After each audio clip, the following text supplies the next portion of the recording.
Olá, estamos aqui em Brasília, diretamente do evento anual do Move Infra. Estamos aqui com o Gesualdo Silva. O Gesualdo é diretor-presidente da ABTP, Associação Brasileira de Terminais Privados. Gesualdo, tudo bem? Graças a Deus, Danilo. Primeiramente, obrigado por essa oportunidade de estar aqui e já aproveitar para parabenizar na pessoa da presidente executiva, da Move Infra, Natália Marcassa, todo o seu conselho diretor. E a BTP, rapidamente, a BTP hoje é a maior associação e mais representativa associação do setor portuário. Hoje nós contamos com 98 empresas associadas, algumas delas também fazem parte aqui da Move Infra, Claro. E essas empresas possuem 250 terminais portuários em 22 estados brasileiros. A gente movimenta todos os perfis de carga. Nossas associadas têm um impacto da ordem de 19% do PIB nacional. Caramba. Então, assim, realmente uma grande associação, e a gente contribui de uma forma extremamente positiva para o desenvolvimento do setor, sobretudo do setor portuário. Nós olhamos a logística como um todo, porque não existe porto sem a logística, sem um acesso terrestre até ele. A gente tem uma bastante interação e, nesse ponto, a Move Infra é uma grande parceira, como também a NTF, como a BCR, do Marcos Início, e a BR lá, do amigo Fábio Rogério. E, Gesualdo, já que você está colocando essa questão dos grandes investimentos, a gente está discutindo aqui no nosso evento exatamente os 30 anos da Lei de Concessões, e aperfeiçoamentos legais, normativos, regulatórios, que poderiam fazer com que esses investimentos em infraestrutura fossem acelerados ainda mais. Como que você tem visto essas discussões, esse amadurecimento do arcabouço legal até aqui para a gente ter um setor de logística mais pujante? Em 95, o Brasil teve um olhar muito grande no sentido de que muitos dos investimentos não eram mais possíveis serem arcados somente pelo setor público. O setor público tem outras grandes prioridades que devem levar a cabo. Não estou aqui defendendo o Estado mínimo, mas na realidade ele possui outras prioridades. Em 95, com a Lei das Concessões, foi a grande oportunidade de começar a instituir no arcabouço nacional uma segurança jurídica para que os privados pudessem fazer os vultosos investimentos, porque investimento em infraestrutura realmente são de grande montas.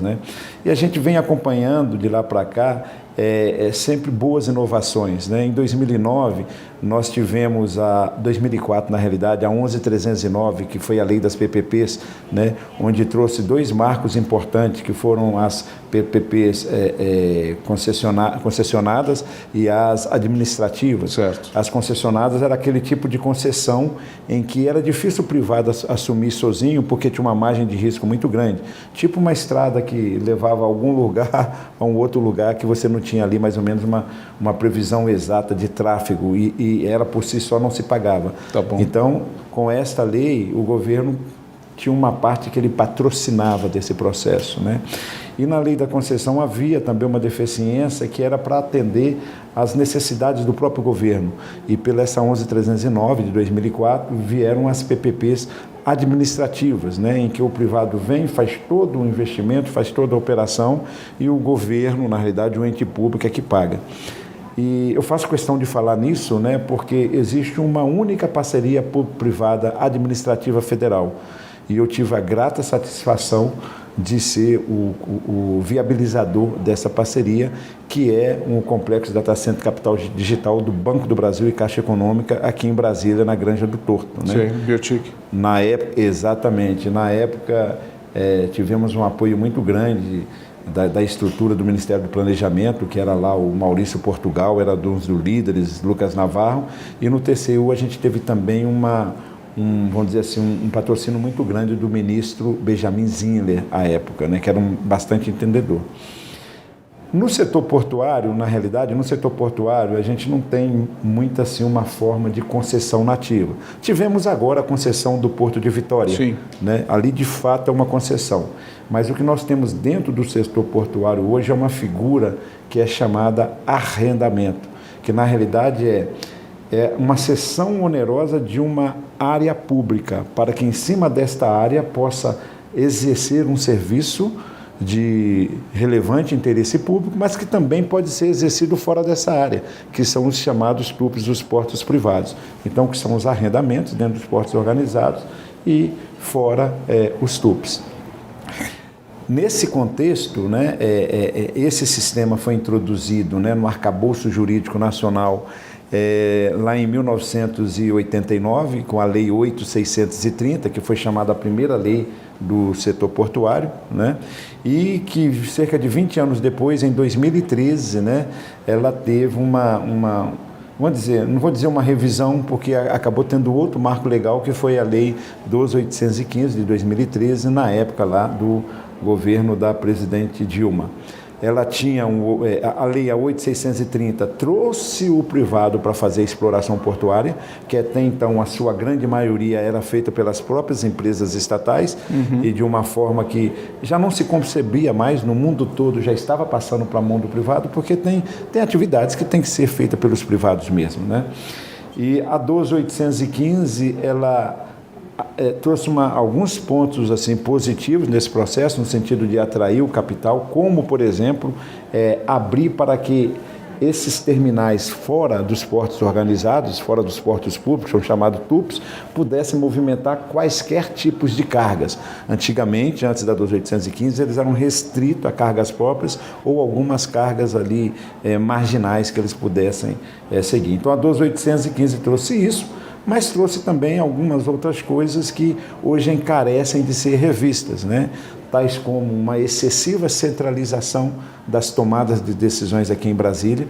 Antes a gente tinha muito lá nas autoridades portuárias, que é na realidade um modelo... As companhias docas. Companhias docas, que é um modelo landlord que é implementado no mundo todo, onde você tem muitas decisões de forma descentralizada. O poder central traz as diretrizes, os interesses públicos, né? Na realidade ele traz faz o planejamento, vamos dizer assim, global, olhando a logística brasileira como um todo e o porto inserido dentro dessa logística. Isso aí, com essa centralização de todas as atividades aqui, não estou questionando a necessidade de ter se feito isso à época, havia uma sua justificativa, mas a gente vê que é um bom momento de se começar a pensar, não de uma forma talvez rápida e imediata, mas de uma forma gradativa, né? E sobretudo nos principais portos fazer esse movimento. E hoje a gente está discutindo de novo o marco legal. Exatamente, né? Mas antes de falar da discussão do marco legal, a gente tem que falar o que está motivando essa discussão do marco legal. Não é uma discussão simplesmente, porque 10 anos da 2.815 nós identificamos gargalos, nós identificamos pontos que precisam ser melhorados para que o Brasil consiga acompanhar para e passo o mundo como um todo. O Brasil é um grande exportador, por exemplo, de commodities, é o celeiro, vamos dizer assim, do mundo. Mas hoje nós temos outros países que competem diretamente. Então nós precisamos cada vez mais trabalhar esse nosso custo Brasil. E o setor portuário hoje, vocês sabem disso, né? Mais de 95% do fluxo do comércio internacional brasileiro é feito através do sistema portuário. Isso é quase que uma regra no mundo todo, a não ser aqueles países ali bem pertinho, né? Então, ou seja, nós somos totalmente dependentes do setor portuário, sobretudo para exportação. Perfeito. Do nosso agronegócio e do líquido, que 100% é feito através do setor portuário. Então, é um setor extremamente crítico à nossa soberania, extremamente crítico ao nosso desenvolvimento. Então, nós precisamos cada vez mais tirar todos os gargalos, todas as amarras que podem impedir que esse setor se desenvolva. E ele é um setor de investimento intensivo. E hoje toda a exploração portuária no Brasil, quer queira, dentro dos portos organizados ou públicos, como queira denominar, ou fora deles, é feito por empresas privadas. E num ambiente extremamente concorrencial, existe uma concorrência entre os terminais dentro dos portos organizados, entre eles e os terminais que estão fora dos portos organizados, e entre esses terminais existe uma concorrência. Então é um mercado altamente competitivo. O que rege é o preço, não é uma prestação de tarifa, não é um monopólio natural.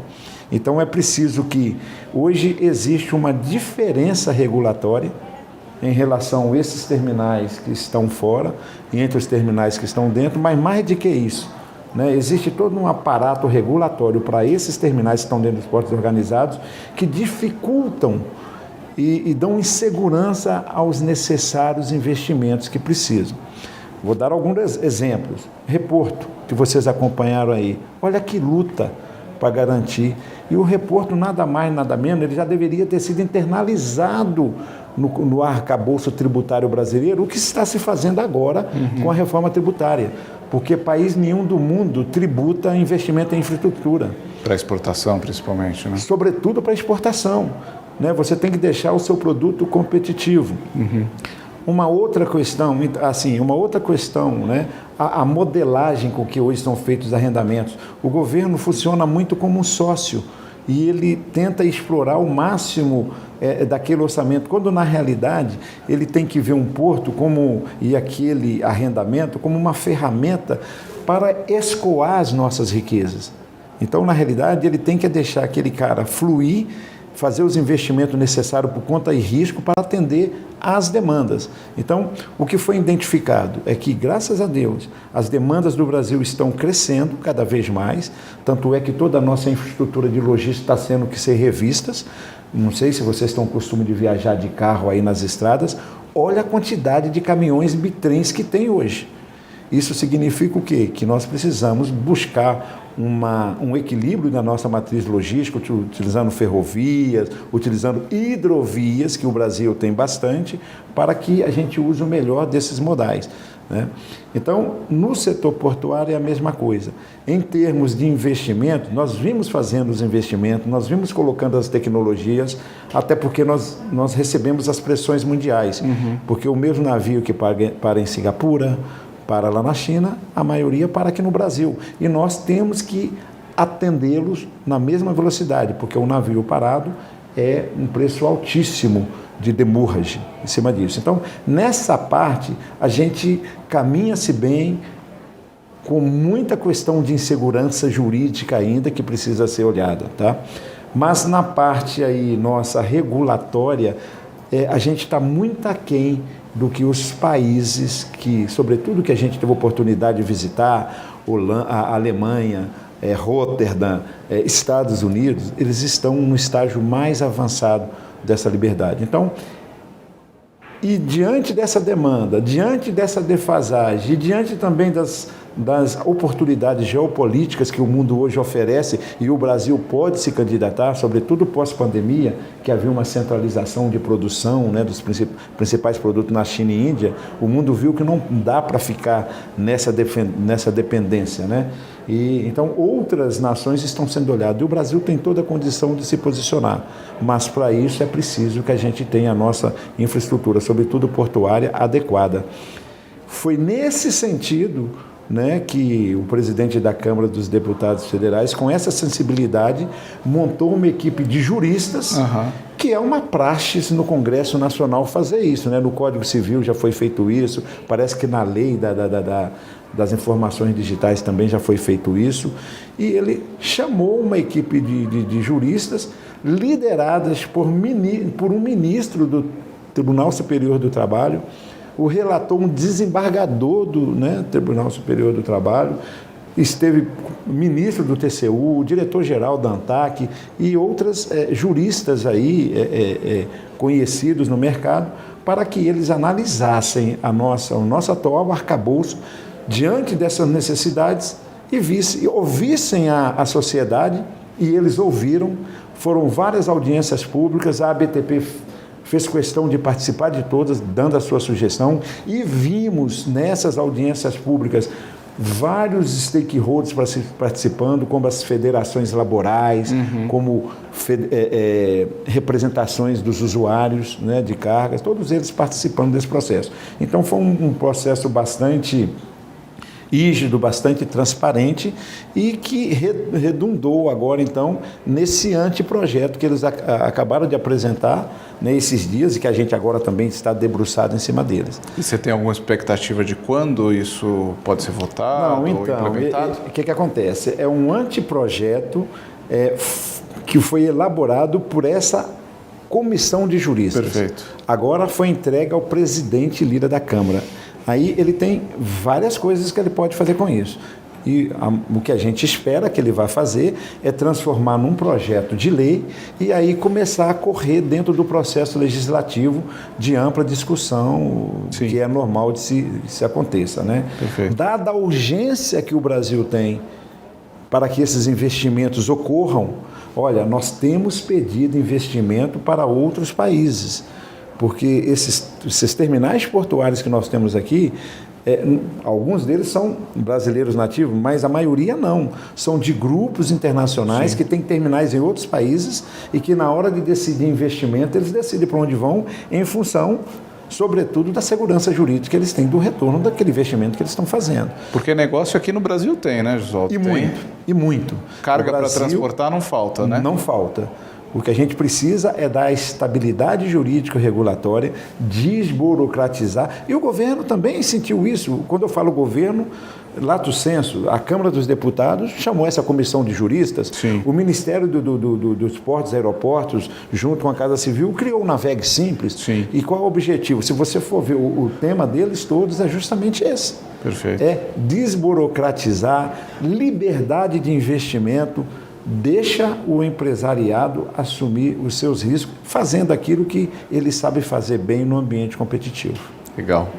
Obrigado, Gesualdo. Valeu pelo seu tempo aqui. Queria agradecer. Obrigado, Gesualdo Silva, diretor-presidente da Associação Brasileira de Terminais Portuários. Você esteve aqui com a gente desde o lançamento do Move Infra, é o terceiro ano que você está aqui, né? Terceiro ano que eu estou presente. Inclusive, eu e a diretora executiva, a Cláudia, que nos acompanha ali, estávamos numa atividade, né, com os nossos associados lá em Curitiba, Paranaguá, que nós temos os órgãos regionais da BTP, né? Uhum. E a gente estava numa atividade intensa lá ontem, inclusive com a autoridade portuária, e pegamos voo essa madrugada aí para chegar aqui e poder estar participando com vocês, e estamos indo para São Paulo para um outro evento. Legal. Amanhã. Vida que segue. Muito felizes com a presença de vocês aqui. Obrigado mais uma vez. Muito obrigado, Danilo. Valeu. Tchau, tchau.